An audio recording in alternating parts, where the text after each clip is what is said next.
సూర్యాపేట జిల్లా హుజూర్నగర్ నియోజకవర్గం గరిడపల్లి మండల కాంగ్రెస్ పార్టీ అధ్యక్షులు సీనియర్ నేత సౌమ్యుడు ప్రజల మనిషి త్రిపురం అంజన్ రెడ్డి గారి దగ్గర ఉన్నాం. నమస్కారం సార్.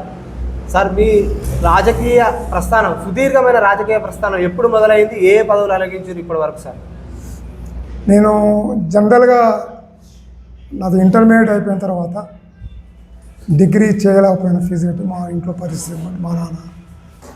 నేను అప్పటి నుంచే ప్రజల్లో ఒక ఆలోచన, యూత్ నుంచి కూడా స్టడీ బంద్ వచ్చిన ఊళ్ళో కార్యక్రమాలు పాల్గొన్నాను. బాగా నేను ప్రజల్లోకి వెళ్ళిపోవాలన్నది నందమూరి తారక రామారావు పార్టీ పెట్టిన తర్వాత మార్చి పెట్టాడు. నేను ఖమ్మం మేలో మీటింగ్కి వచ్చిపోయినప్పుడు మే 26 తారీఖు నాడు ఇక్కడ జెండా ఎగిరేసాను ఒక 7-8 మంది కార్యకర్తలతో. తర్వాత 82 నుంచి నా యొక్క ప్రభుత్వం 83లో వచ్చింది. నాకు నా యొక్క భావాలు ఏంటంటే ప్రజల్లో ఒక మంచి అనిపించుకోవాలి, ప్రజలు సేవ చేయాలి. నాకున్న ఆర్థిక వనరులతో కానీ ప్రభుత్వం నుంచి కానీ నా యొక్క ఆలోచన విధానం ఏంటంటే మంచి అనేది ఒక ప్రధానమైంది. నా స్వార్థం ప్రజల్లో మంచి అనేది అనిపించుకోవాలి. అంజన్ రెడ్డి అందరు వాడు అందరిని ఆదరిస్తాడు, అతని యొక్క విధానం ఖచ్చితంగా అంజనం వేసి ఉంటుంది అనేది ప్రజల్లో రావాలని దాన్ని నేను ఇప్పటికి 43 సంవత్సరం నడుస్తున్నది. అదే విధానం నేను పదవున్నా అధికారం లేకున్నా ఒక అంజన్ రెడ్డిగా మండల పరిధిలో కానీ గ్రామ పరిధి ఏదైనా కానీ అన్ని వర్గాల నుంచి అన్ని పార్టీల నుంచి కూడా ఇవాళ నేను అంజన్ రెడ్డి అనే దాంట్లో నేను అందరినీ మన్నలు కూడా పొందిన ఆత్మలో అనుకుంటాను. వాస్తవం కూడా నేను వన్ సైడ్ పార్టీ అధికారం ఉంది అనేదాన్ని ఆర్భాటంగా అధికారం ఉన్నప్పుడు ఒక తీరు అధికారం ప్రజలకి ఏదైతే సమస్యలు అందుబాటులో అధికారం లేకున్నా వాళ్ళ ఆలోచనలో ఏదైనా బాధలు ఉన్నప్పుడు దాన్ని ఖచ్చితంగా ప్రభుత్వం నుంచి ఏదైతే వచ్చే ఫలాన్ని దానికోసం ప్రయత్నం చేశామని ఈరోజు వరకు కూడా అధికారంలో ఉన్న ఉత్తమ్ కుమార్ రెడ్డి గారు మంత్రిగా ఉన్నా, నేను మండల పార్టీ అధ్యక్షుడు ఉన్నా, అధికారం అనే ఒక ఆలోచన ఆంభావం అనేది వాళ్ళు లేదు. ప్రజలకి సేవ చేయాలి ప్రభుత్వం, ప్రజలకి అనేదాన్ని ప్రభుత్వం ఏ ప్రభుత్వాలు వచ్చినా ప్రజలందరికీ జవాబుదారీ ఉండాలి అనేది అది.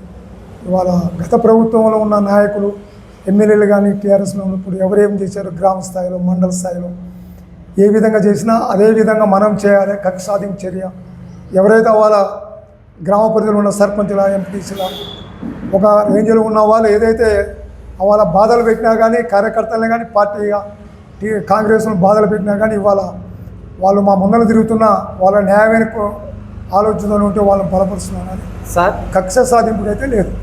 సార్, ఉమ్మడి ఆంధ్రప్రదేశ్లో తెలుగుదేశం పార్టీ స్థాపించిన నందమూరి తారక రామారావు గారు 15 నెలలనే అధికారంలోకి రావడం జరిగింది. 15 నెలల కాలంలో ఎలా సాధ్యమైంది సార్? అప్పటికి ప్రజల్లో వాస్తవం కూడా వాళ్ళ కాంగ్రెస్ ప్రభుత్వము పరిపాలన చేసే దాంట్లో పరిపాలన చేసే వాళ్ళు కూడా రాష్ట్ర స్థాయిలో ముఖ్యమంత్రులు పరిపాలన చేసేది ఒక ప్రణాళికాబద్ధంగా లేకుండా ఒకసారి ముఖ్యమంత్రి అయితే 5 ఏళ్ళు పరిపాలన కాకుండా కొంత అస్తవ్యస్తమైన పరిపాలన అనే దాంట్లో అనిపించి కూడా ప్రజల్లో కూడా రామారావు యొక్క ఆలోచనలు ఆయన సినిమాలో ఉన్నప్పుడు ఆయన పాత్రలే కాదు అన్ని రంగాల రైతు వారికి కానీ రకరకాలు చేసినా కానీ అది ప్రజల్లో కూడా నేను దాన్ని ప్రాక్టికల్గా సినిమాల్లో పరిమితంగా చూసింది కాదు అనే దాంట్లో ఆయన ప్రజల్లోకి వెళ్ళి చెప్పిన దాంట్లో ప్రజలు ఖచ్చితంగా కాంగ్రెస్ యొక్క విధానం మీద విసిగించుకొని ఇతని కూడా చూద్దాయి అతనిలో నమ్మకం కలిగింది. తిరుగులేని మెజార్టీ ఇచ్చారు పరిపాలన చేయండి. సార్, గతంలో మీరు సర్పంచ్గా కొనసాగారు సార్. అంటే 1982 కంటే ముందు నేను నా వయసు కొద్దిగా 32-30 ఉన్నా కానీ గ్రామాలు ఉన్న ఏదైనా సమస్యలు కానీ గ్రామాలు ఉన్న ఏదైనా కానీ వాటి కోసం ముందు ఉండేవాడిని. సార్, మీరు గతంలో సర్పంచ్గా సుదీర్ఘకాలం పాటు పనిచేశారు మీరు, మేడం గారు. మీరు ఈ గరిడపల్లి గ్రామానికి ఎలాంటి అభివృద్ధిని కొనసాగించారు? సార్, నేను గరిడపల్లి గ్రామానికి నా యొక్క అదృష్టం ఏంటంటే అప్పుడు రాజీవ్ గాంధీ గారు ప్రధాని అయిన తర్వాత అనుకోకుండా అయినది. తల్లి చచ్చిపోయిన తర్వాత అయినప్పుడు నాకు పేరు రావడానికి గడపల్లి ప్రధాన కారణం నేను టీడీపీ ఉన్నా, రాజీవ్ గాంధీ కాంగ్రెస్ అయినా ఆయన అప్పుడు జేఆర్వై తాత జవహర్లాల్ నెహ్రూ మీద అప్పుడు ఆ యొక్క ఏదైతే స్కీమ్ పెట్టారో దానివల్ల సర్పంచ్ జవాబుదారి ఉండాలి, సర్పంచ్ పనులు చేయాలనే దాంట్లో రాజీవ్ గాంధీ విమానాలు తోలిండు, ఏ పరిపాలన చేస్తాననేది ఒక విమర్శగా పార్టీగా అన్నా కానీ దాని ప్రధాన అయిన తర్వాత చాలా చెప్పలేనంత వాస్తవంగా పార్టీ లేరు లేదున్నా కానీ అవాళ ఆ స్కీమ్ వల్ల నేను గైడపేటలో డ్రైన్స్ కానీ బిల్డింగ్స్ కానీ నేను జేఆర్వై నా గ్రామ పంచాయతీ బిల్డింగ్ అవ్వాలనే నేను ఆ ఫండ్స్ పెట్టి కట్టానండి. ఆ ఫండ్స్ లేకపోతే గ్రామ పంచాయతీ అవాళ ఏరే ఫండ్స్ లేవండి వాస్తవం, స్టేట్ గవర్నమెంట్ సిస్టంలో కూడా లేవు. డ్రైన్స్ కానీ నేను 9 years సిస్టంలో నేను అభివృద్ధి చేసిన దాని మీద ప్రజల్లో నేను వెళ్ళిపోయాను. ఉన్న వనరులు గ్రామ పంచాయతీకి వచ్చిన స్టేట్ గవర్నమెంట్ కానీ సెంట్రల్ గవర్నమెంట్ కానీ వచ్చిన యొక్క ఏదైతే వనరులు ఉన్నాయో ప్రజలకు వచ్చే వనరులు ఉన్నాయో వాటిని పక్కాగా నాకున్న ఆర్థిక వనరు నా నుంచే కొంత పెట్టానా నేను నిస్వార్థంగా నాణ్యతగా no contract base. Rajiv Gandhi ఏమన్నాడంటే ఏదైనా జవాబుదారితనం ఉంటుంది, గ్రామ పంచాయతీ ఫండ్స్ కానీ స్టేట్ గవర్నమెంట్ వచ్చినప్పుడు సర్పంచే చేయాలి. దాని యొక్క ఉద్దేశం ఏంటంటే సర్పంచ్ అనేవాడు ఆ ఊరిలో ఉంటాడు, సర్పంచ్ ఉన్నా ఓడిపోయిన తర్వాత సర్పంచ్ లేకుండా పని అనేది ఒక నాణ్యత ఆ ఊరిలో ఉంటాడు కాబట్టి ఆ పనిలో నాణ్యత లేకపోతే ప్రజలు నన్ను ఒక విధంగా చూస్తారనే దాని మీద ఒక ఉద్దేశం, ఆ ఉద్దేశం ఆ దృక్పథం నాలో ఉన్నది. మా అమ్మనాన్నలు ఇచ్చినాక నాకు శక్తి జీన్స్ సిస్టంలో ఆ దేవుడిచ్చిన వరంగా దాని ఇప్పటివరకు కూడా ఆర్థిక ఇబ్బందులు వచ్చినా ఏది వచ్చినా కానీ ప్రజల్లో మాత్రం నా సంపద, నా కోట్ల నా ప్రజలు ఏ పార్టీలు ఉన్నా ఎవరు నా ప్రజల నుంచి నేను మన్నలు పొందిన అంతరాత్మగా అది చూస్తున్నా వింటున్నా. నేను చెప్పుకునేది కాకుండా కానీ అది మీరు ఎవరిని అడిగినా ఏ పార్టీ వాళ్ళని అడిగినా అన్యాయం ఏందన్నప్పుడు ఖచ్చితంగా నిర్మోటంగా మీకు ఎవరికి చెప్తారు. నో కక్ష సాధింపు చర్య ఎవరు చెప్పరు, జనరల్గా చెప్తారు. ఈ రోజు వరకు నా దృక్పథం ఏంటంటే అభివృద్ధి చేయాలి. ఇంకా మా అదృష్టం ఏంటంటే ఉత్తమ్ కుమార్ రెడ్డి గారు కాంగ్రెస్ ప్రభుత్వం రావడం, మంత్రి అయిన మా నియోజకవర్గం నుంచి మంత్రి అయిన మంచి శాఖలు, మంత్రి అయిన ఈ శాఖలు కాకుండా రాష్ట్రం మొత్తం మీద ఉన్న మంత్రుల నుంచి కొన్ని ఏవైతే ఉన్నాయో వాటిని కూడా ఫండ్స్ తీసుకొచ్చి ఇక్కడ అభివృద్ధి చేస్తాడనేది మాకు బాగా గట్టి నమ్మకం ఏంటంటే ఇంకా 3 సంవత్సరాలు 8 నెలలు ఉన్నది, సంవత్సరమే 4 నెలలు అయింది. ఇవాళ మా మండలంలోనే సార్ ఇచ్చిన ఎన్ఆర్జీ చేసే ఏదైతే దగ్గర నా మండలంలో దగ్గర 8-9 కోట్లు ఇవాళ డెవలప్ చేసుకున్నాం. అంటే ఏరే రోడ్స్ అవి కాక లోకల్ ఉన్న సీసీ రోడ్లు కానీ మాకనేది వాస్తవంగా ఏంటంటే పార్టీ యొక్క దాని మీద చెప్పేది కాకుండా ఖచ్చితంగా అది ఆ వనరుని తీసుకురాగలుగుతాడు. టైం ఉన్నది. అన్ని డెవలప్మెంట్ సిస్టంలో ప్రజల సౌకర్యార్థం ఏమవుతున్నాయో రైతు వారికి కానీ రోడ్స్ కానీ రోడ్లు కూడా నాణ్యమైన రోడ్లు కానీ బీటీ రోడ్లు కానీ తర్వాత ఊళ్ళలో కానీ మొత్తం సిస్టంలో సారు దాన్ని వచ్చే వాళ్ళకి మళ్ళా ఫర్దర్ వచ్చేవాళ్ళు ఎమ్మెల్యేలా లేకపోతే ఎమ్మెల్యే మంత్రులా అనే దాంట్లో గైడపల్లి మండలం అనే కాదు మొత్తం నియోజకవర్గ సిస్టంలో టోటల్గా 100% ఖచ్చితంగా ఇంకా ఏం చేయాలి వచ్చిన పోటీ చేస్తే ఎవరో అంటే సారే ఉన్న రోజులు సార్ ఇక్కడ అనేది ఖచ్చితంగా ప్రజల్లో అది పునాది వేసుకుంటాడు. ఏదున్నా ప్రభుత్వాలు మారిన సార్ను మారవద్దనేది ఉంటుంది మాకు నమ్ముకున్నాం. సార్ మీ రాజకీయ ప్రస్థానం తెలుగుదేశం పార్టీలో స్టార్ట్ అయింది. తెలుగుదేశం పార్టీ నుంచి బీఆర్ఎస్లోకి వచ్చారు, బీఆర్ఎస్ నుంచి ఇప్పుడు కాంగ్రెస్. టీఆర్ఎస్లో నేను 2 years ఈ అంటే తెలుగుదేశం పార్టీ నుంచి బీఆర్ఎస్ నుంచి ఇప్పుడు కాంగ్రెస్ పార్టీ, ఈ పార్టీ మారాల్సిన అవసరం మీకు అంజన్ రెడ్డి గారికి ఎందుకు వచ్చింది? ఇప్పుడు మీరు మంచి క్వశ్చన్ వేశారండి. నో అధికారం సిస్టమ్ నా ఆత్మలో లేదండి. తప్పనిసరిగా 2 ప్రాంతాలు ఇడిపోయిన తర్వాత అదే 2 ప్రాంతాలు ఇడిపోకుండా అదే టీడీపీ గెలుస్తుంది ఓడుతున్నా అన్నగారు ఓడిపోయింది. నా ప్రాణం ఈ పార్టీని పోయేది. నా మీద నా ప్రాణం పోయినాడు. నా మీద ఆ 3 వర్గాల సంబంధమైన ఆ జెండా నా మీద ఉండేది. ఇంకోటి మీకు విషయం గమ్మత్ విషయం ఏంటంటే నేను చెప్తుంటా ఇప్పటికి కూడా కాంగ్రెస్లో ఉండి నేను మరణించిన మొదటిగా నా మీద తెలుగుదేశం జెండా కప్ప తర్వాత 3 రంగులు కాంగ్రెస్ జెండా కప్ప అనేంత ఓపెన్ కూడా చెప్పుకుంటా. అంటే ఏరే కదా అట్లట్లా అనే దాంట్లో ఏది ఉన్నా ప్రాంతం విడిపోయిన తర్వాత పార్టీ ఇక్కడ దీని యొక్క రూపురేఖలు రావు అనేది విశ్వసించి 3 సంవత్సరాలు ఉన్న తర్వాత కొంతమందికి తెలిసిన అంజరెడ్డి గారు మీరు మండల స్థాయిలో ఉన్న వాళ్ళు ఎంఆర్ఓ ఆఫీసు ఎంపీడీ ఆఫీసు మీ వాళ్ళు వచ్చినప్పుడు మీరు ఇట్లా ఉండిపోయినప్పుడు కొన్ని పనులకి స్టేషన్ కానీ కొద్ది ఇబ్బందికరం ఉన్నప్పుడు కేసీఆర్ టీడీపీ నుండి వచ్చిన ఆయన ఆ సరికంతా మీ టీడీపీ సరికే కదా 78% అదే కదా అన్నప్పుడు ఆలోచన చేసి అట్లా పోయాను. పోయిన తర్వాత ఎవరైతే నాయకుడు అనేవాడు నాయకత్వం లక్షణాలు లేకుండా తాత్కాలిక వచ్చిన పదవులు శాశ్వతం కాదు అనే ఒక ఆలోచన విధానం లేని వాళ్ళు, బిజినెస్ చేసిన వాళ్ళు రెడీమేడ్కి వచ్చి కొన్ని రాయితీలు ముదగాలు చూపించి పదవి వచ్చిన తర్వాత ఆ పదవి ఏంది, ప్రజలు ఏంది, నేను ఎవరు అనే దాంట్లో 5 ఏళ్ళు కూడా నేను పర్వాలేదు అనిపించుకున్న దృక్పథం లేకుండా దౌర్భాగ్యంగా వచ్చిన ఒక సైదిరెడ్డి నా లైఫ్లో నేను చూసిన రాజకీయ ప్రస్తావనలో సెకండ్ శ్రీనివాసరావు చేసిన, నేను టీడీపీ కాంగ్రెస్ చేసినా, సిపిఎం చేసినా, ఏ పార్టీ ఎమ్మెల్యే చేసినా, ఎవరు చేసినా కానీ ఇంత నికృష్టమైన ఎమ్మెల్యే అనేవాడిని ఫస్ట్ టైం సైదిరెడ్డి అనేవాడు. అందరూ చాలామంది చేశారండి. లోపాలు అనేది ఒక కోణంలోనే లోపం ఉన్నది కానీ కొన్ని కోణాల మంచి అనేది లేదు, దాంట్లో శూన్యం. ఎందుకంటే అల్ల నుంచి నేను వెళ్ళిపోయిన చెప్పట్లేదండి. ఎక్కడైతే నాకు నేను అనుకున్న విధానాలు నాయకుడి కింద నేను ఉన్నప్పుడు నా పై నాయకుడు ఎమ్మెల్యే అనుకున్నప్పుడు నేను మండల పార్టీ వచ్చి నా దగ్గర ఉన్న కేడర్ కింద ఉన్నవాళ్ళు గ్రామ శాఖలు అవి ఉంటాయి.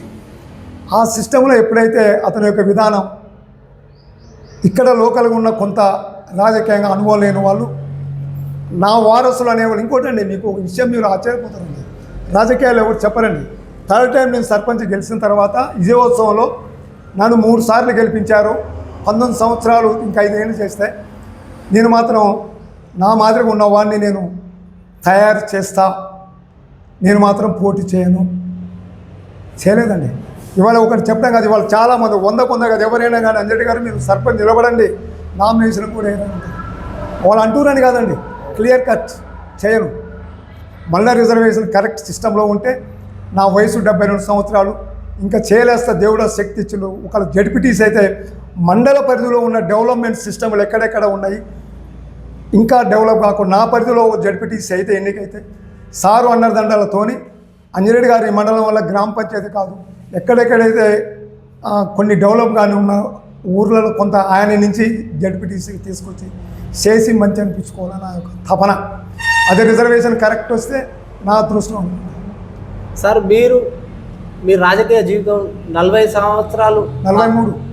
సంవత్సరాల రాజకీయ జీవితంలో అప్పుడున్న రాజకీయ పార్టీలకు ఇప్పుడున్న రాజకీయ పార్టీలకు ఏం తేడా గమనించారు సార్? శూన్యం.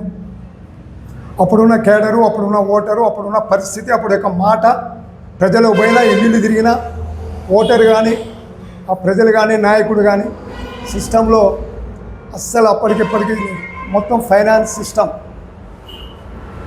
నువ్వు ఏంటంటే ఎంత అభివృద్ధి చేయండి, ఎన్నెన్ని ఇవ్వండి, ఆ ఓటు కోసం పోయినప్పుడు పక్కా ఇవ్వాల్సి వస్తుంది. నువ్వు ఉదాహరణ చెప్తాను, నేనే ఉన్నా ఇంత డెవలప్ చేసినా ఏందన్నప్పుడు అదే వస్తుంది. ఇప్పుడు మీకు ఉదాహరణ చెప్తే ఇక్కడ దత్తా తీసుకోరు గ్రామాన్ని, ఇందిరమ్మ ఇండ్లు ఉన్నాయి మా దగ్గర 440 ఫస్ట్ వచ్చినాయి, మళ్ళీ ఇప్పుడు 153 వస్తున్నాయి, అంటే 590 వస్తుంది. మొన్న ముఖ్యమంత్రి గారు వస్తుంది, ఇల్లు స్టార్ట్ అయి ఉన్నాయి. ఇల్లు కట్టుకునే వాళ్ళు పోదాయన్నప్పుడు వాళ్ళు అనే మాటేమంటారు కానీ ఏమోలే 5 లక్షలు ఇల్లు ఇచ్చారు కదా ప్రభుత్వం, వాళ్ళకి సొమ్ము కాకుండా ఇచ్చారు కదా, కనీసం కొద్దిగానన్నా ఆ మీటింగ్ పోదాయని లేదు, అదే ఉంది. కాకపోతే కొంత మంచిగానే చేసుకొని వస్తే అప్పుడు వాళ్ళతో పాటు ఈ ఫైనాన్స్ సిస్టంలో వెళ్తే ఈ మంచి కొంత బేస్ చేసి వాళ్ళని ప్రజల్లో నిలబెట్టుద్దండి. పూర్తిగా మంచి నుంచి కాదు, మంచి అనేది ఉండాల్సిందే. రాజకీయాలు చేసేవాడు ఏ స్థాయిలో మంచి ఉండాల్సిందే. ప్రజలు వెళ్ళిపోవాలన్నప్పుడు ప్రజలు ఏమైతే మనం రాజ్యాంగబద్ధం లేని ఏవైతే కొన్ని రాయితీలు మనం ఇస్తున్నామో అవి ఉన్నప్పుడు ఇద్దట్లో ముగ్గుట్లో అప్పుడు పోటాపోటీ ఫైనాన్స్ సిస్టమ్ వెళ్ళి ఈ ముగ్గుట్లో ఎవరు కొంచెం అనేది ఉన్నప్పుడు వాడు బయటలో పడతాడండి. గత ప్రభుత్వం 10 ఏళ్ళు పరిపాలించి సార్ ఎలాంటి అభివృద్ధి జరిగింది, ఎలాంటి సంక్షేమ పథకాలు మన గరుడపల్లికి అందినాయి సార్? చూడండి, వాస్తవంగా ఏంటంటే మేజర్గా ఏం జరిగింది ఏందనేది అది నేను తర్వాత చెప్తా. కానీ అభివృద్ధి అనేది మాటలో క్లియర్గా మన తెలంగాణ ఏర్పడిన తర్వాత మిగులు బడ్జెట్తో ఉన్నా అసలు సరిపోయిన బడ్జెట్ ఉన్నా ఏదైనా కానీ మనకున్న వనరులు వచ్చేది ఒక హైదరాబాదే సగం బడ్జెట్ కట్టాల్సింది భారం వస్తుంది వాస్తవంగా మనకు వచ్చే బడ్జెట్లో 3 లక్షలు వస్తుంది అన్నప్పుడు 1,50,000 ఉంటుంది వరంగల్ కొంత ఉన్నది ఉంటుంది మనకున్న తెలంగాణ సిస్టంలో అభివృద్ధి ఎంత చేసినా అనే దాంట్లో కొంత కరెంట్ సిస్టంలో చెప్పుకున్నా కానీ దాన్ని మన పరిపాలన చేసిన దాంట్లో రాష్ట్రకు సాగ అస్తవ్యస్తమైంది అనే దాంట్లో కానీ మొత్తం డెవలప్ సిస్టంలో కాళేశ్వరం కట్టిన చెప్పినా కానీ కొన్ని మేజర్ చెప్పినా కానీ అస్తవ్యస్తమైన చేసిన దాంట్లో నువ్వు నీ యొక్క బడ్జెట్ సిస్టంలో నువ్వు ఏ విధంగా నువ్వు రైతు బంధు ఇచ్చినా లేకపోతే రుణమాఫీ అని చెప్పి 2 times పర్ టైం లక్ష చెప్పి ఏ లేకుండా మళ్ళీ సెకండ్ టైం కూడా అది చేసినా మళ్ళీ మాది చెప్తాను మీరు అడిగినట్టు చెప్తాను పరిపాలన అనే దాంట్లో సిస్టంలో పెత్తందారి విధానం చూపించారండి మనం అనుకున్నట్టుగా 10 ఏళ్లలో తెలంగాణ మిగులు బడ్జెట్తో ఉన్నదాన్ని అస్తవ్యస్తంగా అప్పు అయినా కానీ 7 లక్షల 6 లక్షల 7 లక్షలన్నర కోట్ల అనేది ఉన్నా కానీ దాంట్లో ప్రధానమైనది ఇన్ని లక్షలతో ప్రధానమైన దాంట్లో లేకుండా అస్తవ్యస్త పరిపాలన చేసినప్పుడు జవాబుదారితనం లేకుండా దొరతనం అనే సిస్టంలో కొన్ని వర్గాల నుంచి కొన్ని చదువుకున్న వాళ్ళకి అయినా కానీ జనరల్గానే ఆ మార్పు అనేది 10 సంవత్సరాలు జనరల్ మార్పు అనే సిస్టంలో వస్తారు దాంట్లో బలమైంది ఏంటంటే పరిపాలన దక్షతలో అప్పులు చేసే దాని మీద కొంత దాంతో మార్పు కోరిందంటే రావటం జరిగింది. సరే బీఆర్ఎస్ పార్టీ ప్రధాన పక్షపాత హోదాలో ఉంటుంది మేము అప్పులు చేసింది అభివృద్ధి కోసమే చేసినట్టు ఇది ఎంతవరకు వాస్తవం అంటారు చూడండి మీరు ఈ క్వశ్చన్ వేసారు అది మీకు కూడా తెలుసు ఎంత దౌర్భాగ్యం అంటే చూడండి ఇప్పుడు ఒకటి చెప్తాను కాళేశ్వరం ఉందండి సిస్టమ్ కాళేశ్వరం అంత పెద్ద ప్రాజెక్ట్ సిస్టంలో స్టేట్ గవర్నమెంటు 1,000 కోట్లు ఉంటుంది కాబట్టి పెద్ద చూడండి ప్రాజెక్టులు మొత్తం సెంట్రల్ గవర్నమెంట్ సిస్టంలో వస్తుందండి ఎప్పుడైనా చూడండి చంద్రశేఖరరావు దొర పరిపాలన దొరలు అనేది రెడ్డి దొరలు ఉన్నారు కర్ణం దొరలు ఉన్నారు ఎలమ దొరలు ఉన్నారు 100 ఏళ్ల కింద ఏం చూసినా కానీ ఇప్పుడు ఒకటే చూడండి ఆయన కట్టుకుని హైదరాబాద్ రాజు సౌధం కట్టుకుండు అది దాని పేరే పెట్టాడండి ప్రజాభవన్ ఇప్పుడు ప్రజాభవన్ అయింది ప్రజల భవనం కాకపోయిందండి ప్రజలైతే ఎన్నుకోబడ్డ క్యాబినెట్ మినిస్టర్లు సాయ మంత్రులు కానీ కనీసం ఆ విధంగా కట్టుకుందంటే ఉండదండి అది వదిలిపెట్టారు కాళేశ్వరం ఉందండి ప్రతిదానికి ఎస్టిమేట్ వేస్తాం 39,000 కోట్లు ఎస్టిమేట్ వేసిన సెంట్రల్ గవర్నమెంట్ లేకుండా నువ్వు సిస్టంలో ఏ ప్రాజెక్టులు కట్టినా చెప్పవనండి ఆసరా ఉంటుంది అక్కడ మనం ఇక్కడ ఒక 30 కోట్లు పెడితే అక్కడ సెంట్రల్ గవర్నమెంట్ ఒక 20 కోట్లు 15 కోట్లు సిస్టంలో ఉంటుందండి సెంట్రల్ గవర్నమెంట్ సిస్టంలో ఉంటే ఎప్పుడు పడితే అప్పుడు దీన్ని పెంచుకునేందుకు ఈయన ఉండదండి కాంట్రాక్ట్ బేస్లో ఇంత టైంలో ఉంటుంది ఆ టైంలో చేయకపోతే ఇంత పెనాల్టీ సిస్టంలో ఉంటుందండి పరిస్థితులను బట్టి ఒకవేళ అదే గవర్నమెంట్ అటు నుంచి ఉన్నప్పుడు సిస్టంలో దెబ్బతింది కాబట్టి దాన్ని మళ్ళీ రీఎస్టిమేట్ సిస్టంలో కొంత చేస్తారండి కొంత అది కూడా అది సాధ్యం కాదు అట్లా ఉంటుంది 39,000 కోట్లకి వేసిన దాన్ని నీ ఇష్టానుసారిగా నువ్వే ఉంటావు సుబ్రజ నేనే అంటావు ముఖ్యమంత్రి నేనే అంటావు నీ అల్లుడు కూడా దానిక అంటే ఏ విమర్శాత్మక చేస్తున్నాండి ప్లీజ్ నో కాంగ్రెస్ దాన్ని ఏమైందండి 98,000 కోట్లకి ఎట్లా వస్తుంది చెప్పండి నేనేనట్లేదండి ఆ సిస్టమ్ కాంట్రాక్ట్ బేస్ చేసిన తర్వాత అగ్రిమెంట్ ఉంటుందండి 3 years 4 years దాని ఇన్ టైంలో చేయకపోతే ఫెనల్ కట్ చేస్తారండి దాని వాని యొక్క 1,000 కోట్ల బిజినెస్ చేసి కాంట్రాక్టర్లు వాడిని రద్దు అవుతుందండి లైసెన్స్ రద్దు అవుతుంది సార్ మరి దఫాలుగా మార్పులు చేసుకుంటూ బడ్జెట్ అది ఆ ప్రాజెక్టు బడ్జెట్ పెంచుకోపోవడానికి కారణం ఏమై ఉంటుంది నేను చూడండి ఒకే ప్రాజెక్టు నిర్మాణానికి మొత్తం టోటల్ నిర్మాణానికి వేసిన తర్వాత ఇంకా దాంట్లో మార్పులు ఏముంటాయండి ఒక ప్రాజెక్టు కట్టిన తర్వాత ఇంకా దాన్ని ఇంకా పారుగంతా ఇక ఏరియా చేస్తున్నావు ఏరియా కాలువలు తీస్తున్నావు ఏరియా పారుగడ ఇంకా చూపిస్తున్నావు అన్నప్పుడు అది ఉంటుందండి డ్యాము పూర్తి వరకు 39,000 కోట్లు కెనాల్ సిస్టమ్ అన్న తర్వాత అట్టెట్లుంటుందండి అది ఎట్లా ఉంటుంది లేదు ఒకవేళ ఒక 5,000 10,000 కోట్లు ఉంటుంది అంటే ఇది నేనేది ఇవాళ కాంగ్రెస్ గుండి అది టీఆర్ఎస్ అనేది చేయట్లేదు జనరల్గా మీరు అడిగిందని చెప్తుందండి నో ఇప్పుడు మీరు అడుగుతారు కాంగ్రెస్ ఇప్పుడు చేసిన దాన్ని అన్నప్పుడు అదే చెప్తా కాంగ్రెస్ అని ఏముండదు లోపం జరిగింది ఇది లోపం ఇది జరిగింది సిస్టంలో ఇంకా మా ఆశ 39,000 కోట్లు ఉన్న కాళేశ్వరం ప్రాజెక్ట్ 1,00,000 కోట్లకు వచ్చింది 2-3 కోట్లు అయింది 1,00,000 కోట్లకు అంటే డిపిఆర్ ముందే ఇచ్చేస్తారు కదా sir government DPR detail project report ప్రకారమే చేయాలి కదా అదే నేను ఇష్టం పెంచుకున్నాడండి. రేట్లు పెరిగినాయి, కాలేకపోయింది, టైం కట్టలేకపోయింది, అది ప్రాబ్లం, ఇది ఆయన ఎవరైనా చెప్పడానికి కాదు కదా.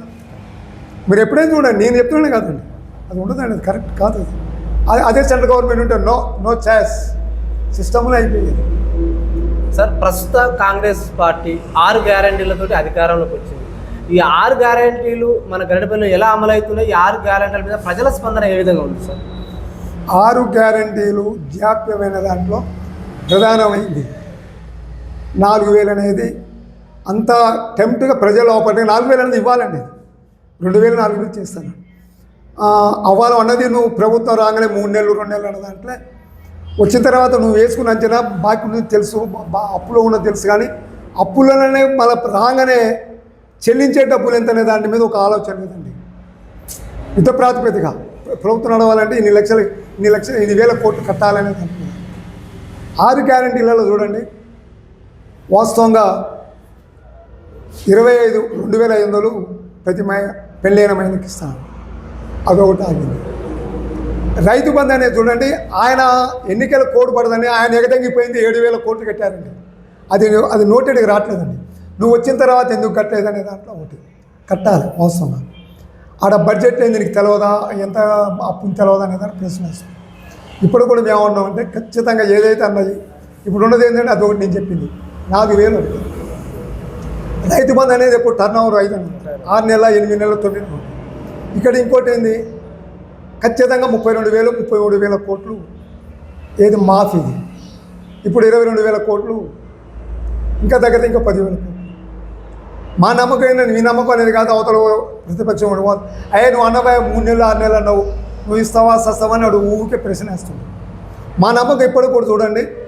సరే, ఇప్పుడు ముఖ్యమంత్రి గారు ఏం చెప్తారు ఏంటంటే, నేను కాంగ్రెస్ అభిమానులు చెప్పట్లేదు, ఒక మండల పార్టీ అధ్యక్ష నేను ఊహించుకుని నేను చెప్పేది ఏంటంటే పార్టీని బేస్ చేసి చెప్పట్లే. ఖచ్చితంగా 100% 6 నెలల 9 నెలల దాంట్లో మొత్తానికైతే మాత్రం 7 నెలలు గడుపుకుండా మాత్రం అది కూడా కంప్లీట్ చేస్తాడు. అది ప్రతి సంవత్సరం పడే భారం కాదు. అది 3,000 కోట్లు అనేది 30,000 కోట్లు అనే దాంట్లో అది ఎప్పుడు పడే భారం కాదండి. ఇవనేది రైతు బంధు కానీ ఇవన్నీ జనరల్గా అది టర్న్ ఓవర్ కావాల్సింది. ఖచ్చితంగా ఏంటంటే కేటీఆర్కి కేసీఆర్కి ఆయన ఆడ కూర్చొని హరీష్ రావు మీరు బాగా చూడండి. మామూలుగా ఏమంటే నువ్వు తెలుగు కాంగ్రెస్ కాబట్టి నువ్వు అదే వాడు ఏది మాట్లాడి నీకు తిక్కని అనిపిస్తుందండి. బరి తెగించి బగ్గడిగా మాట్లాడుతున్నాండి. మేమేమంటాం అంటే ఏమన్నా నేను చేయలేకనే 10 సంవత్సరాలు చేసి పీకినావా, ఇప్పుడు 4 నెలలు 6 నెలలు ఏటే తట్ట మాట్లాడతావు ఏందనేది అంటున్నాం. ఆయనకు కూడా ఉండాలి, కనీసం పేపర్ రాపడాలి, పేపర్లో ఈ స్టేట్మెంట్ ఇవ్వాలి, ఇది ఇవ్వాలి. ఆయన ఒకటి ఇస్తాడు, ఏం ఇస్తాడు. మా నమ్మకం ఏంటంటే అయితే వాస్తవంగా టోటల్గా అంజడ్ గారు 6 గ్యారెంటీలు అనే దాంట్లో మీకు కూడా కొంత టైం ఇచ్చారు. 3 నెలలు 6 నెలలు ఉంటుంది, కానీ 10 సంవత్సరం మీద 3 నెలలు 15 నెలలు 16 నెలలు మేజర్గా ఉన్న దాంట్లో 1,000 కోట్లు ఉన్న దాంట్లో ఇప్పుడు ఉచిత బస్సు ప్రయాణం కానీ, గ్యాస్ అనేది కొద్దిగా అవకతవకలు ఉంది, కరెంటు కానీ జనరల్ కానీ, తర్వాత 10,000 ఆరోగ్యది కానీ. ముఖ్యమైన మనకు కాపాడే ఏంటంటే రైతులు కొంతమంది అనేదంటే ఇది బయట ఆవుపడేది చూసేందుకు ఇంకా రైతు బంధు ఇంకా రైతు బంధు అనే దాంట్లో అదొకటి ఆలోచన. ఇప్పుడు చూడండి, ఇప్పుడు మాఫీ అనే దాంట్లో అన్నావు కాబట్టి కట్టాల్సింది 32,000 కోట్లు అనేది అంటే కట్టాల్సింది, అది క్లియర్ అవుతుంది. ఏది 2 లక్షల వరకు. అది ఇప్పుడు దగ్గర 80-90% అయిపోయింది. మేజరే 2 లక్షలు ఉన్న వాళ్ళ బాబతున అన్ని వేల కోట్లు అయినా ఇవ్వాలి. సార్, రైతులు ప్రధానంగా వాళ్ళ బాధ వ్యక్తపరుచుకుంటే 2 లక్షల రుణమాఫీ కొంతమంది కాలేదంటున్నారు. అలాగే రైతులు ఏంటంటే సన్న వడ్లకి 500 బోనస్ ఇస్తున్నారు. పండించే పంటలన్నిటి కూడా 500 బోనస్ ఇస్తే రైతే రాజవుతాడు కదా. ఈ ప్రభుత్వాలు వీటికి దృష్టి పెట్టి బాగుంటాయి. రైతులు అక్కడ సరే, మనకి ప్రధానమైంది వరి పంట ముఖ్యంగా. ఇప్పుడు మన అదృష్టం ఏంటంటే కెనాల్ ఏరియాలో ఇది ఈ ప్రాంతంలో ఇట్లా పచ్చి వడ్లే ఆ రేటుకి వెళ్ళిపోతున్నాయి. మనకు అది అనిపెట్టేదండి. ఇవాళ ఈ సన్న రకమైన ఏం పండించినా మీరు ఐకేపీని ఎండబోసి ఆడబోస్తే నీకు 2,200 చిల్లర ఉందండి. 2320 దాని మీద 500 రాయితీ ఇస్తాడు. మనం ఈ ఒడ్లు మొత్తం 95% సాగు పెట్టుకుంటాం, మొత్తం మిల్లర్లకే పోతుంది. అది ఎక్కడైతే ఎండబెట్టి చేసావు కానీ అక్కడ ఇస్తూనే ఉంటారు, 500 రాయితీ ఇస్తూనే ఉంటారు, బోనస్ అక్కడ ఇస్తూనే ఉంటారు. ఓన్లీ వరి అనేది ప్రధానమైంది కాబట్టి వరికే ఇస్తుంది. మీరేమిటి అన్ని పంటలు కూడా అనేదంటే సాధ్యమైంది చేయటందుకు అంత ముసులుబాటు ఉంటుందో ఉండదు. అది రైతులు అడుగుతున్నారు. సార్ ఈ గ్రామ పంచాయతీ పాలక వర్గాలు మూసి 15 నెలల గడుస్తుంది సార్. స్పెషల్ ఆఫీసర్ల పాలన వల్ల గ్రామాల అభివృద్ధిలో కుంటుపడుతున్నాయి. అట్లాగే కేంద్ర నిధులు కూడా రావట్లేదని అంటున్నారు సార్. ఈ స్పెషల్ ఆఫీసర్లు ప్రజలకు కొద్దిగా అందుబాటులో ఉండలేదంటున్నారు సార్. ఎలక్షన్లకు ఎప్పుడు పెట్టే అవకాశం ఉంది? ఈ పాలక వర్గాలు ఎప్పుడు కొలు తీరే అవకాశం ఉంది సార్? చూడండి, అభివృద్ధి అంటే గ్రామ పంచాయతీ డ్రైన్స్, రోడ్స్ అవి అయితే చీరాల రోడ్డు అదే మాత్రం బ్రహ్మాండం నడుస్తుంది. ఇక్కడ తేడా ఏమొస్తుందంటే వీధి లైట్లు, డ్రైన్ శుభ్రత, తర్వాత బజార్ను శుభ్రత, దాని మీద ఉన్న సిబ్బందితో చేస్తున్నప్పుడు కొంత ఇబ్బందికరం అవుతుంది. తీసే డ్రైను 15 రోజులకి ఇట్లా రొటేషన్ ఎట్టు వచ్చేది, 15 రోజులకు వచ్చేది 2 నెలలు 3 నెలలకు కూడా తీరాకపోతుంది. క్లియర్ అది ప్రభుత్వం ఉంది కాబట్టి ఆడ జరిగేది అనేది లేదని అంత మంచిగా ఉంది సస్యామలు కాదు. కానీ వాస్తవంగా సర్పంచ్లే ఉన్నట్టయితే బాగా ఇబ్బంది పడి ఉంటుంది, జవాబుదారీ ఉండేది. ప్రజలు కూడా ఏం చేశారండి 13-14 నెలల నుంచి వాళ్ళు మాత్రం ఏం చేస్తారు కానీ అనేది అంటే ఆ క్లీన్ చేసేది ఆ విధంగా చేసే లైట్లు వచ్చిన ఏమన్నా ఫండ్స్ ఇంటి పనులు వచ్చి దాని మీద ఇది పడి తిప్పల పడుతున్నారు. వాస్తవం ఏదైనా గ్రామ పంచాయతీ ఎన్నికలు కానీ ప్రజలకి ప్రజాప్రతినిధి అన్నప్పుడు ఖచ్చితంగా ఆలస్యం చేసారు. ఆ రిజర్వేషన్ అనే దాంట్లో కానీ ఆ రిజర్వేషన్ అనే దాంట్లో క్లియర్గా మనం ఒకటి ఏదో బీసీ దాని మీద ప్రాధాన్యత చేశారు. కానీ జనేమంటే ఇదంతా కాదు అనేది ఇంకో కోణంలో మాట్లాడతారు. వాస్తవంగా అయితే గ్రామ పంచాయతీ ఎన్నికలు పరిపాలకుడు ఉంటేనే ఒక జవాబుదారీ ఉంటుంది సార్. ఈ హుజూర్నగర్ నియోజకవర్గం ఉత్తమ్ కుమార్ రెడ్డి సార్ గారి ఆధ్వర్యంలో ఎలా అభివృద్ధి చెందుతుంది? అసలు ఉత్తమ్ కుమార్ రెడ్డి అనేది అభివృద్ధి ఇప్పుడు వచ్చిన కాంగ్రెస్ ప్రభుత్వం కాదండి. ఆయన మంత్రిగా ఉన్నప్పుడు, సాయ మంత్రిగా ఉన్నప్పుడు, ఫస్ట్లో కాంగ్రెస్ ప్రభుత్వం ఉన్నప్పుడు అవ్వాలనే 1000 కోట్ల అభివృద్ధి చేశాడండి. మా మండలం నేడుదల మండలం లేకపోవచ్చు కానీ మఠంపల్లి, మేలచెరువు, తర్వాత హుజూర్నగర్ వాటి లిఫ్టులు కానీ అవ్వాలనే 32,000 కోట్లు ఖర్చు పెట్టాడండి. సామాన్య విషయం కాదండి. వాళ్ళకి మొత్తం లిఫ్టులు, మొత్తం రోడ్స్ ఏదైతే ఉందో సమస్య వాళ్ళకి బాగా అవ్వాల. ఉత్తమ్ కుమార్ రెడ్డి గారు అప్పుడు నేను టీడీపీలో ఉన్నాను. అవ్వాలి ఆయన మంత్రి కావడం మా నియోజకవర్గం అదృష్టం అంట. అవ్వాలి నేను అనేది ఆయన అన్నిటి గారు మీరు ఏది టీడీపీ సర్పంచ్ మీరు ఉత్తమ్ కుమార్ ఆయన ఏదో అంటారని కాదా పార్టీ అవ్వడం మన అదృష్టం. మన నియోజకవర్గంలో ఆయన కాంగ్రెస్ పార్టీ అయినా కానీ మంత్రి కావడం మన అదృష్టం. అభివృద్ధి అయింది. అక్కడ ఏదైతే ప్రజలుగా సౌకర్యార్థం ఏదైతే కావాలో అది చేసాడు ఆయన. ఎప్పుడు కూడా అండి క్లియర్. సరే బయటలో ఏమంటారు ఏదైనా కానీ ఉత్తమ్ కుమార్ రెడ్డి గారు అనే దాంట్లో క్లియర్గా మా అదృష్టం భావిస్తామండి అభివృద్ధి. ఇప్పుడు ఇంకోటి ఏంటంటే ఈ నియోజకవర్గం, కోదాడ నియోజకవర్గం 100కి 100% అన్ని కోణాల్లో అన్ని అభివృద్ధులు అవుతాయండి పక్క, అందులో నో డౌట్. ఇప్పుడు మాకు గ్రామాలలోనే ఇప్పుడు రోడ్స్ అండి, ఇప్పుడు సీసీ రోడ్స్ కానీ డ్రైన్స్ కుదిరి సీసీ రోడ్స్ పోతాయంటే ఆ ఊరికి వచ్చింది మాకు బజార్లు దొరకట్లేదండి. సీసీ రోడ్డు మీద మళ్ళీ సీసీ రోడ్డు పోయి ఎన్ఆర్జీసీ చాలా ఇబ్బంది పడుతుంది. అప్పుడు కొంత డెవలప్ అయింది కేసీఆర్ ఉన్నప్పుడు రోడ్స్ కొత్త. ఇప్పుడు మిగిలిపోయిన మొత్తం కంప్లీట్గా. ఇప్పుడు సార్ ఏంటంటే మొత్తం రైతు వారి రోడ్లు, మెటల్ రోడ్డు ఉంటే బీటీ రోడ్డు, మట్టి రోడ్డు ఉంటే మెటల్ రోడ్డు, మొత్తం ఎస్టిమేట్లు మొత్తం ఎక్కడెక్కడ మండలాలు మొత్తంగా టోటల్గా ఎస్టిమేట్ సిస్టంలో అక్కడ ఇచ్చామని ఫండ్స్ వచ్చినప్పుడల్లా వాటి. సార్ త్వరలో స్థానిక సంస్థల ఎలక్షన్ రాబోతున్నాయి సార్. ఎలక్షన్ అంటే ఓట్లు అంటేనే మద్యం, డబ్బు వేర్లై పాలిస్తున్నారు సార్. ఇది ఈ ప్రజలను రాజకీయ పార్టీలే ప్రలోభాలకు గురి చేస్తున్నాయి అంటున్నారు సార్. వీటి కట్టడికి నిర్మూలనకు ఒక సీనియర్ నాయకుడిగా ఈ మండలాల్లో మంచి సౌముడిగా మీకు పేరున్న సార్. ప్రజలకు ఏం సూచన, ఓటర్లకు ఏం సూచన చెప్తారు సార్ మీరు? సార్ నేనేమంటే ప్రజాప్రతినిధి కావాలనే వాళ్ళు ప్రాంతీయ పార్టీ నుంచా లేకపోతే జాతీయ పార్టీ నుంచి నిలబడ్డ వాళ్ళు ఫస్ట్ మన స్వాతంత్రం వచ్చిన తర్వాత పోటీ రాను అది అసలు చెప్పుకుంటేనే సిగ్గు అనిపించేంత వరకు వచ్చింది. ఓటరు కానీ ఓటరు కూడా జనరల్గా ఏమంటారు ఏందిరా అంటే నువ్వు దెంగట్లేదా అనే పదం వచ్చింది. వీడు దెంగేది ఏందో, వీడు చేసేది ఏందో, 1 కోటి రూపాయలు పెట్టుండు ఆ గ్రామ పంచాయతీలో వానికి వచ్చేది 5 సంవత్సరాలు చేసినా వానికి 10 లక్షల వర్క్ రాదు, 10 లక్షల డెవలప్మెంట్ ఉండదండి. ఏంద్రా అంటే నేను సర్పంచ్ అనిపించుకున్నాను, ఏంద్రా అంటే దీని వ్యసనం, అన్ని వ్యసనాలు ఇది రాజకీయ వ్యసనం అనేది మనం జనరల్గా అనుకునేమాట. ఇక నేనేమంటే ఎవరైతే పోటీ చేసిన వాళ్ళు ఏ పార్టీ నుంచి అయినా కానీ నామినేట్ చేసి వెళ్ళిపోవాలండి. ఉంటారా? ఛాలెంజ్ చేస్తాను నేను. వాళ్ళు ఏం అడగరు కదండి, వచ్చిన వరకు ఓటేస్తారు. బైకాట్ చేస్తే బైకాట్ చేసిందో చేస్తారు. రాజకీయ నాయకులు దీనికి మొదగాలు కట్టడి చేసుకోవాలి. సార్, యువత బాగా పట్టణాల్లో కానీ గ్రామాల్లో కానీ మద్యానికి డ్రగ్స్కు బానిస అయిపోతుంది. వాళ్ళ జీవితాలు చిన్న భిన్నం అయిపోతున్నాయి. ఇటీవల మహిళల మీద కూడా అగత్యాలు పెరిగిపోతున్నాయి. అంటే వీటి నిర్మూలన కోసం అంటే మద్యపాన నిషేధం కావచ్చు, లేకపోతే కొత్త చట్టాలు ఏమైనా రావాలంటారా? యువతలో ఎలాంటి మార్పు రావాలంటారు? మీరు ఒక సీనియర్ నాయకుడిగా ఉన్నారు, యువతకు ఏం సూచన చేస్తారు? వాస్తవంగా ఇది చాలా దౌర్భాగ్యం, తీరని లోటు. భారతదేశంలో ఇది పెద్ద సమస్య, ఒక స్టేట్ వైజే కాదండి. వాస్తవంగా చాలా దౌర్భాగ్యం. నేను ఇంకోటి ఏమంటే ప్రజలకి అనగానే వాళ్ళకి ఆ దారిద్ర్య దిగువ ఉన్న వాళ్ళకి మనం వాళ్ళకి రాయితీ కల్పించాలనేది ఒకటి ఉండాలండి. వాస్తవంగా అది ప్రణాళిక ఉంటుంది, పంచవర్ష ప్రణాళిక. ఈ జాతలోకి ఈ విధంగా ఆర్థిక వనరులు లేవు కాబట్టి వాళ్ళకి 5 ఏళ్ళు వాళ్ళకి ఆ రాయితీ కల్పించాలని ఆ ప్రభుత్వం నుంచి కల్పించేదండి. ఫలితం రాకపోతే ఇంకో 5 సంవత్సరాలు వాళ్ళకి ప్రణాళిక పెట్టేది. ఇప్పుడు నేను ఉదాహరణ చెప్తానండి. ఏ ప్రభుత్వాలు ఉన్నా ఏది ఉన్నా కానీ చంద్రశేఖరరావు ఉన్నప్పుడు ఇది 4 కోట్ల జనాభా, ఆయన 3,10,00,000కి రేషన్ కార్డులు ఇచ్చిండు. చూడండి, గమ్మత్ చూడండి. ఈయన వచ్చి ఇంకా 30 లక్షలకి ఇస్తున్నాడు మన ముఖ్యమంత్రి గారు అంటున్నాడు. అక్కడ మనం స్వాతంత్రం వచ్చినప్పుడు ఏం చెప్తాం? అప్పుడు స్వాతంత్రం వచ్చినప్పుడు అనగారిపోయి ఇతర వాళ్ళ చేతుల్లో ఉండి బానిసతో బ్రతుకులయ్యి అభివృద్ధి కాక ఏం చేసుకోలేక అన్నప్పుడు భారతదేశ స్వతంత్రం వచ్చిన తర్వాత ఏ జాతులు ఏ అనగారు ఉన్నాయో వాళ్ళకి రాయితీలు ఒక పంచవర్ష ప్రణాళిక పెట్టి 5 ఏళ్లలో వానికి ఆ రాయితీ కల్పించి ఒక ఉసులుబాటు చేస్తే మళ్ళీ ఫలితం రాకపోతే ఇంకో 5 ఏళ్ళు పెట్టేదండి.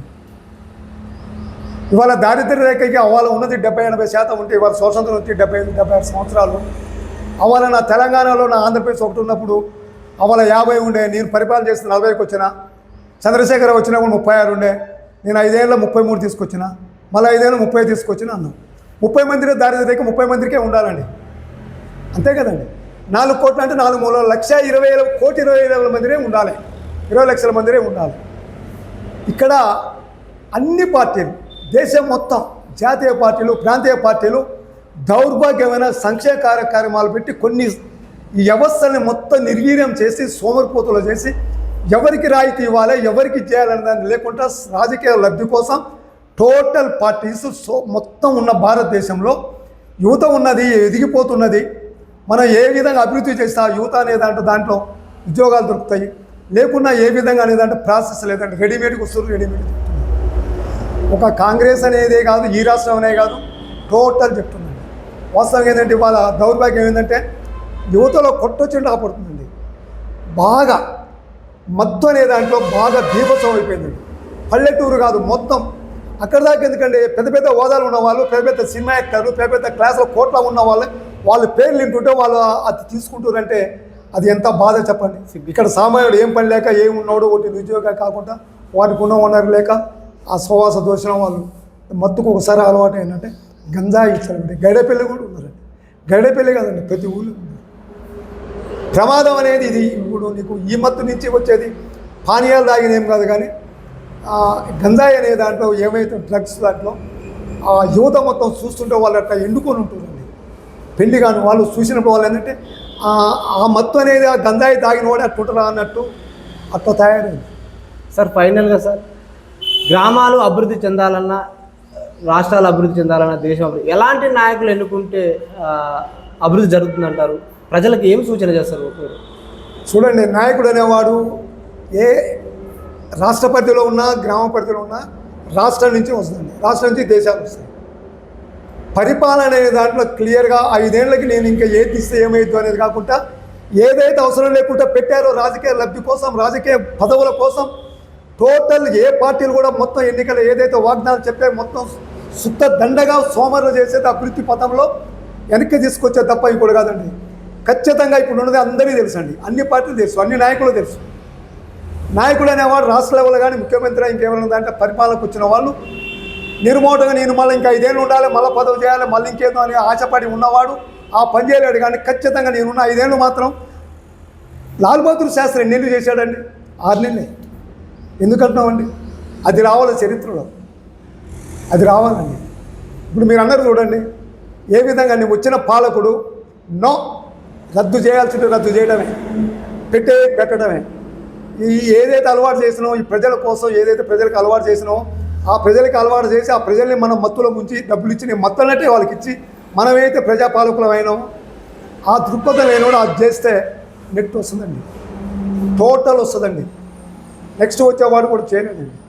ఆ పరిపాలన అనే దక్షత ఉన్నవాడు ఈ మూలాలు ఎక్కడెక్కడ మనం సోమరులుగా ఇస్తున్నాము, రాజకీయ లబ్ధి కోసం ఇస్తున్నాము, మన సంపద ఎంత, ఎక్కడ ఈ సంపద ఎక్కడెక్కడి నుంచి వస్తుంది, ఈ వనరులేంది, ఇవాళ ఉన్న రాష్ట్ర పరిస్థితి ఏంది, దేశ పరిస్థితి ఏంది, ఏ వర్గాల నుంచి ఎట్లా ఉన్నారు, యువకులు ఎట్లా ఉన్నారు, చదివిన వాడు ఒట్టిగా ఏముంటున్నాడు, చదువంతా అయిపోయింది, ఎన్ని లక్షల మంది ఉన్నారు, మనకున్న వనరులు బైరాయిగా ఇచ్చే ఒట్టిగా శుద్ధదండగా ఇచ్చేయని వేల కోట్లు ఇచ్చే నిధులు మొత్తం బ్రేక్ చేసి సిస్టంలో తీసుకొస్తే ఖచ్చితంగా వాడు పాలన చేస్తే మళ్ళీ వచ్చేవాడు కూడా అదే పాలన చేస్తే అప్పుడు ఇప్పుడు మనం అనేది ఏదైతే ఉందో అది తగ్గిపోతుంది, పక్కా తగ్గిపోతుంది.